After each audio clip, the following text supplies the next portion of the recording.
তাহলে আগুনের মধ্যে যদি তোমার শরীরে একটু সেঁক দাও তাহলে গরমটা আর শীতটা একটু কম লাগবে। মানে সে শীতকালে আগুন দিয়ে আগের দিনে খুব ছিল, তাহলে বোঝা গেল এত ঠান্ডা, এত প্রচণ্ড শীতে যে কাঁপতেছে, কিন্তু এরপরেও আল্লাহ তাআলা বললেন আগে জুতা খোলো। অথচ এই ঠান্ডার মধ্যে জুতা না খুললে ভালো ছিল, কিন্তু এরপরও আল্লাহর কথা শুনবার আদব, জুতা খুলে শুনো। হাদিসের মধ্যে কথা স্পষ্ট আছে, আল্লাহ নবী সাল্লাল্লাহু আলাইহি ওয়াসাল্লাম কখনোই খাবার জুতা পরিহিত অবস্থায় খাইতেন না। জুতা পায়ে কখনোই তিনি খাবার খাইতেন না, বরং জুতা খুলে পিঠ সোজা রাইখা মাথা নিচের দিকে নুয়াইয়া দুই হাঁটু উপরের দিকে তুলে বিনয়ের সাথে আল্লাহ নবী সাল্লাল্লাহু আলাইহি ওয়াসাল্লাম খাবার গ্রহণ করতেন। নবীজি নিজে বলতেন আকুলু কামা ইয়াকুলুল আবদ, একজন গোলাম তার মনিবের সামনে যেরকম বিনয়ের সাথে খানা খায়, আমি আমার মহান আল্লাহ পাকের সামনে এভাবে খানা খাই। ভাইয়া আদব, আদব অনেক বড় জিনিস। আল আদাবু খাইরুন কুল্লু, আদব পুরাটাই কল্যাণ। রাসূলুল্লাহ সাল্লাল্লাহু আলাইহি ওয়াসাল্লাম বলছেন মা নাহালা ওয়ালিদুন ওয়ালাদাহু মিন নুহলিন মিন আদাবিন হাসান। তোমরা তো বাংলাটা বুঝলা না, জুতা যেহেতু খুলবা না ভাই, তো বাইরে চলে যাও।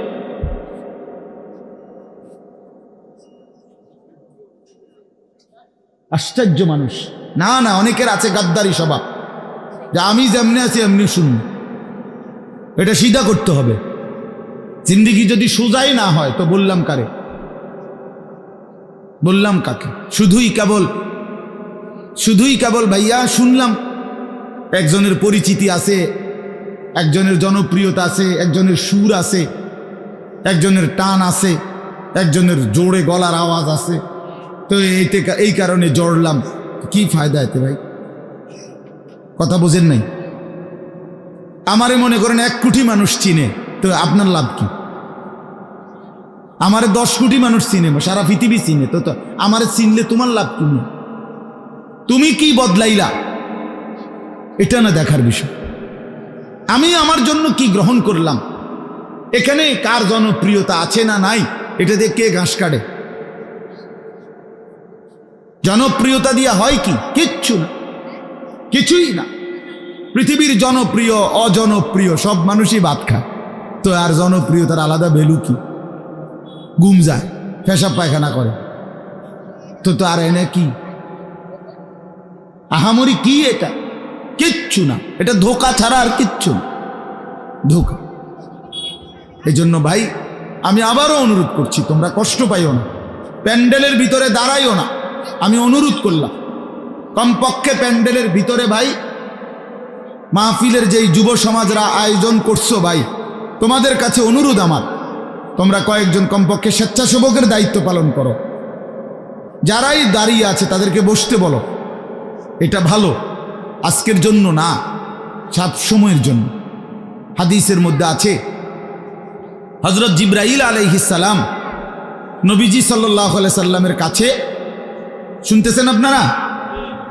নবীজির কাছে যখন হযরত জিবরাইল মানুষের আকৃতিতে আসতেন, জিবরাইল আলাইহিস সালাম কখনো কখনো তার মূল আকৃতিতে অদৃশ্যভাবে ওহী নাজিল করতেন, কোরআন। আবার কখনো কখনো মানুষের সুরত ধরেও নবীজির সামনে আসতেন। হাদিসে কথা স্পষ্ট আছে যে যখনই জিবরাইল মানুষের আকৃতিতে নবীজির কাছে আসতেন, তো নবীজির সামনে এসে আদবের সাথে বসতেন। কিভাবে বসতেন? হাদিসের এই শব্দটা পর্যন্ত আছে, ফাসনাদা রুকবাতাইহি ইলা রুকবাতাইহি।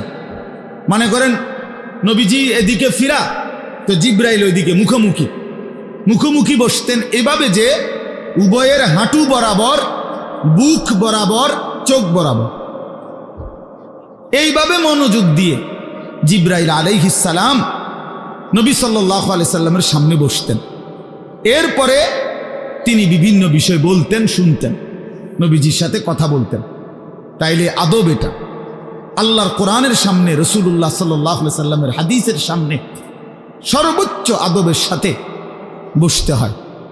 সর্বোচ্চ, এটা বসা, এটাই নিয়ম। হাদিসের মধ্যে আছে, আরো শুনাই আমি। হাদিসের মধ্যে আছে, হাদিসে কুদসি, কোন নেককার বান্দারা যখন আল্লাহর জিকির, আল্লাহর তিলাওয়াত, আল্লাহর কথা শুনবার জন্য, বসবার জন্য, বলার জন্য বসে, তো এই পুরা মজমা যখন শেষ হয় তো আল্লাহ ফেরেশতাদেরকে জিজ্ঞেস করে যে আমার এই বান্দাদেরকে কি পুরস্কার দেওয়া যায়।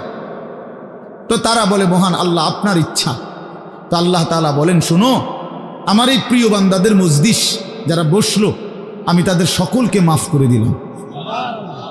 তো ফেরেশতারা বলে, আল্লাহ, এখানে এমন লোকও আছে যে এমনি আসছিল, দ্বীনি উদ্দেশ্যে আসে নাই, আপনার কথা শুনতে আসে নাই, এমনি বইছিল আর কি। ইন্নামা যা আলি হাজাতিন, ব্যক্তিগত কোনো উদ্দেশ্যে আসছে, তাকেও মাফ করে দিবেন। তখন আল্লাহ তাআলা বলেন হাদিসে কুদসি, হুমুল কওমু লা ইয়াশকা বিহিম জালিসুহুম, এই শব্দটা বুঝাইতেছে। আল্লাহ তাআলা তখন বলেন, আমার প্রিয় বান্দাদের মজলিস, কিছু বলবেন? বসেন।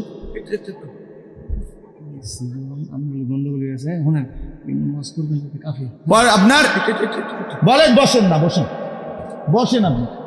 তো এই জন্য হুমুল কওমু লা ইয়াশকা বিহিম জালিসুহুম, এমন কওম, যে কওম আল্লাহ বলেন আমার নেক বান্দাদের মজলিস এমন মজলিস যেখানে যেই বসছে আমি আল্লাহ কাউকে বঞ্চিত করি না, কাউকেই বঞ্চিত করব না, বরং ফেরেশতারা শোনো, আমি সকলকেই মাফ করে দিলাম। তাহলে এইখানে কথাটা কি, যে জালিসুহুম, আমার নেক বান্দাদের সাথে যারা বসছে আমি সকলকে মাফ করে দিলাম। তাহলে বোঝা গেল বসার গুরুত্বটা আলাদা। এই এতগুলো কথা বলার পরে আর আমার পক্ষে আর কিছু বলার নাই এই বিষয়ে। কোরআন সুন্নাহর আলোকে বললাম। এরপরে কোনো বদনসিব যদি নাই বসে, তার কি করার আছে? তার কি মাথাত বাড়ি দেওয়া যাবে? কথা বুঝছেন না? কাজেই এরপরে কোনো দুর্ভাগা না বসলে ঠিক আছে। ইসরাফিলের ফু যেদিন দিবে সেদিনও বহু মানুষ গাফেল থাকবে, হাদিসে আছে। ইসরাফিলের ফু হবে, পৃথিবীতে ভূমিকম্প শুরু হবে, জমিন কাঁপতে শুরু করবে, আসমান ভাঙতে শুরু করবে, তখনও গাফলতের মধ্যে বহু মানুষ থাকবে। এই অবস্থাতেই মৃত্যু হবে, এই অবস্থাতেই হাসর হবে। কাজেই গাফেল থাকবেই, গাফেল থাকবেই। এই জন্য আল্লাহ তাআলা আমাদের প্রত্যেককে আল্লাহর কথা, কোরআন সুন্নাহর কথা মনোযোগ দিয়ে আন্তরিকতা নিয়ে শুনবার তৌফিক দান করেন। এবার আর একটা কথা, ছোট্ট কথা, সেটা হলো ভাই, মেহেরবানি করে প্রত্যেকে এই যাদের হাতে মোবাইল, এই হাতে ধরা এই মোবাইলগুলো নামায় ফেলো। আল্লাহর ওয়াস্তে আমার এই কথাটা রাখো, ভালো হবে। আমি তোমাদের কল্যাণের জন্য বললাম।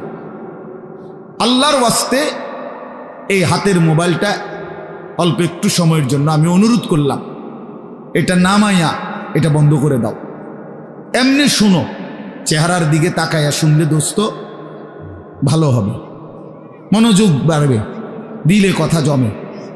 শুধু মোবাইলটা ধরে রাখলে একটা বড় সমস্যা হলো, নিজের অন্তরের মধ্যে জেহানে থাকে এটা যে আমার মোবাইলে উঠতেছে কিনা, সেই জন্য সারাক্ষণ নজর এটার দিকে থাকে।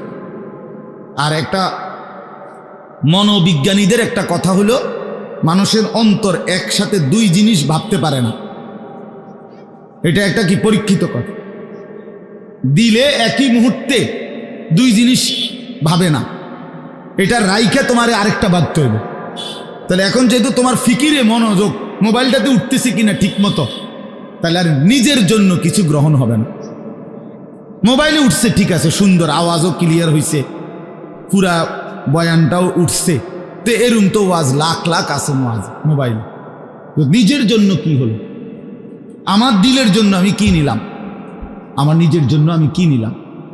এই জন্য দোস্ত, এটা জরুরি বিষয়, এটা গুরুত্বপূর্ণ বিষয় যে নিজের জন্য গ্রহণ করা। তু আগার মেয়েরা নিহি বনতা না বন, আপনা তো বন। ভারতীয় উপমহাদেশের একজন বিখ্যাত বুজুর্গ বলছেন, সৈয়দ আবুল হাসান আলী নদভী রহমতুল্লাহ আলাই, হে যুবক, যদি তুমি মানুষের কল্যাণ, সমাজের কল্যাণ, কারো কোনো উপকার যদি করতে নাও পারো, আপনা